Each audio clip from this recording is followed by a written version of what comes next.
Hey guys, welcome back. It's Redox. Thanks again for joining me here with another CNC Rivals video. I'm going to show you guys a match here against my opponent, giving you PTSD, and he almost certainly gave me PTSD during this game. And you'll see what happens. We both go into the War Factory opening here. He goes into level 8 attack bikes, and that's 3 levels higher than my attack bike. So I'm like, okay, I'm screwed. I know this guy doesn't have a harvester. He's trying to kill my harvester so that I can't build harvesters. What I do is I build a Hand of Nod, not thinking carefully. I built the Hand of Nod thinking I had laser squads, but with this army composition, I didn't bring laser squads. So I'm like, wow, I just wasted crystals on that stupid building. So what I do is I go into Scorpion Tank, as that was my only solid early counter to these bikes, and I'm not building any harvesters. I'm trying to think a bit more clearly, but I'm panicking a little bit at this point because he's got a good control of the map. Now he goes for some laser squads. He still has no harvesters on the map, and I was glad that he didn't have any harvesters, but those lasers, of course, are going to counter my tanks, so I go into some flame squads now.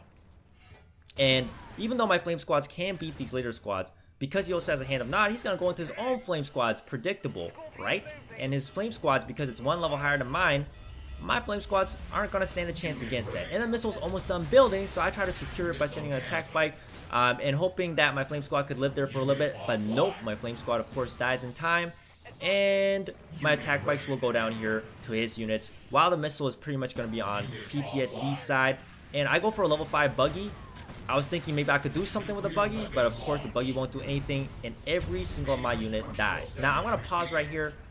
This is a really terrible situation to be in. As you guys see, I have no economy going. My opponent doesn't have a harvester either, but he has 4 units on the map. He's got 1 missile on my base, and he's got all launch pads secured. So this is looking terrible for me, and I'm having a little bit of that trauma going on in my brain. I'm like, okay, you know what? Do I just forfeit the match, or do I just keep playing on? What I do is I stay calm, and I'm like, okay, I'm going to rebuild my army. I'm going to slowly move out. So what I do is I start off with the flame squads. Now he's got a harvester on his side. He starts mining some crystals. And with my flame squads, I start to clear out his laser squads first. And then what I'm going to do is I'm going to try to build a harvester next. As he only has 1 attack bike, he has 1 laser squad on top, but I'm thinking, okay, I can protect my harvesters. So I save my crystals up to 60 here, and I go for the harvester finally, because I know my opponent must have some harvesters at this point. My opponent decides to actually save up his crystals for a Temple of Nod, which is questionable because he actually didn't need to go for a Temple of Nod to win the game. But anyways, regardless, I go into a Scorpion Tank here, and I start taking out his attack bike. And my flame squad takes out that missile squad just in time as this missile is finished building. And my opponent goes for the expensive Temple of Nod cyborg unit, but during this time it gave me the chance to snipe this missile, which was very, very important for me.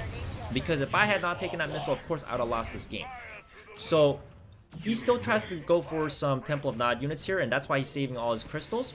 I move my tank across to see if I can take out the harvester while moving my flame squads and trying to help out my tank, of course, dealing with that cyborgs there. He goes for a flame tank here. I see this flame tank here. I'm thinking, okay, is this guy gonna do a flame tank rush on my base? And that looks like what he's doing right now. So I go right into the Scorpion tanks with some attack bikes because I gotta stop that flame tank. He decides to rotate around, seeing my tanks. He kills some of my flame squads here. And unfortunately, my Scorpion tank on the right-hand side failed to kill that harvester, but I quickly send that attack bike to deal with it.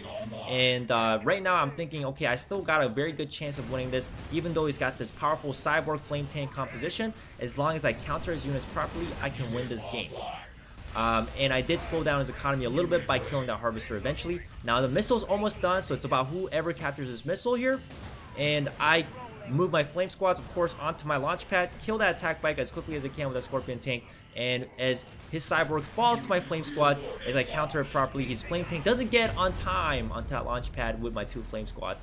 And I turn this game around, taking the win for myself. So as you guys can see, do not ever be phased in a game where you are losing severely. Do not be phased. Do not panic, because that's going to make your gameplay worse. Always try to focus on how you can get back into the game. That is what's the most important thing. If your cheese fails, or if your opponent's cheese is stronger, he cheeses you, there's still a way to come back no matter what. You can always try to turn these games around. There are some games where it's impossible. There's no way that you can turn it around, but if you try, you will turn a lot of those games around into your favor.